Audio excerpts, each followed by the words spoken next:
Grant us, O Lord, with your caring hands and watchful eyes, holy patron of travels, and lead us safely to our destination. Amen. Yeah, no. I saw somebody put it there. Hey guys! So ito na yung day 2 ng aming journey pabalik ng Jensen from Siquijor.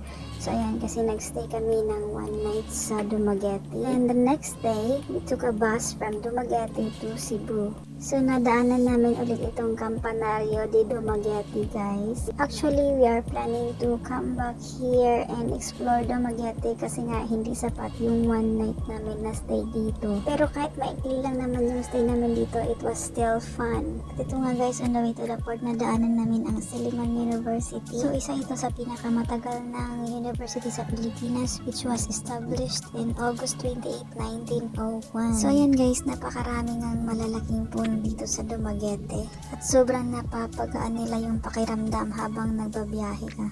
Habang papunta kami ng port, may nadaanan din kaming ilog. At marami pang magagandang tanawin. At yun na nga, finally nasa port na din kami. At ito nga pala yung ferry kung saan dyan kami sasakay. At pati na rin yung bus na sinasakyan namin papuntang Cebu. So at this point, bumaba na kami sa bus at pumila na kami dito sa ticketing booth para sa aming ticket. At siya nga pala, nasa 200 plus lang naman ang ticket sa ferry from Dumaguete to Cebu. So dito nga pala sa port guys, meron din ditong restaurant. Karamihan ang mga kumakain dito guys ay yung mga pasahero din ng bus papuntang Cebu o papuntang Dumaguete at syempre yung mga trabahador na rin dito sa port. At this point, papasok na kami sa ferry dahil magsisimula na kaming biyahe papuntang Cebu.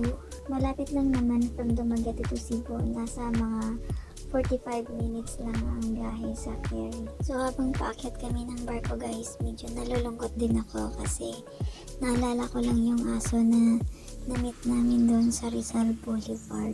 Kung pwede lang sana namin dalhin yung doggy guys, tinala na namin kaso hindi. So ayun na nga, this time palis na yung barko from Dumaguete papuntang Cebu. So ayun na nga guys, tanaw mula sa barko ang lupain ng Dumaguete. As I've seen on the internet, marami ditong mga magagandang falls na pwedeng puntahan.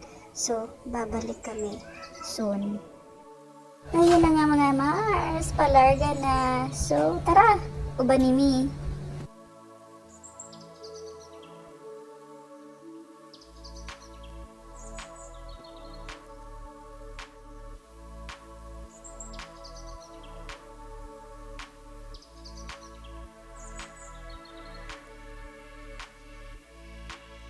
So yun na nga guys, after less than an hour, bababa na kami ng barko. Sumakay na ulit kami sa bus at nag-start ng bumiyahe pa Cebu City.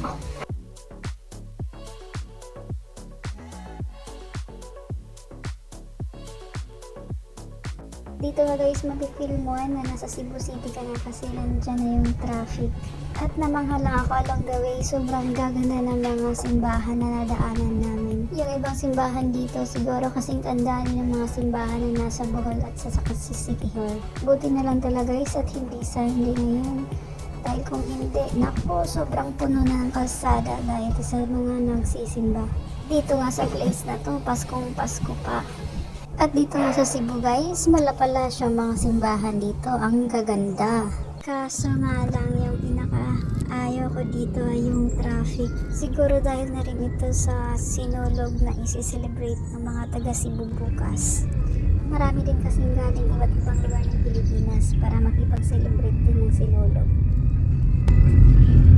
There's a special offer now flights to Korea, very cheap.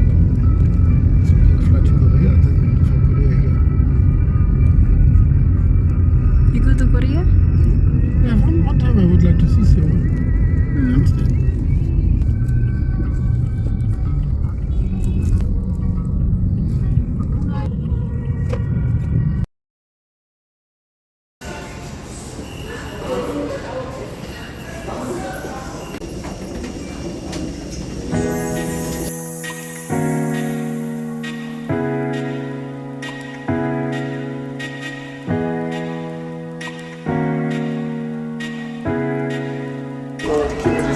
so close.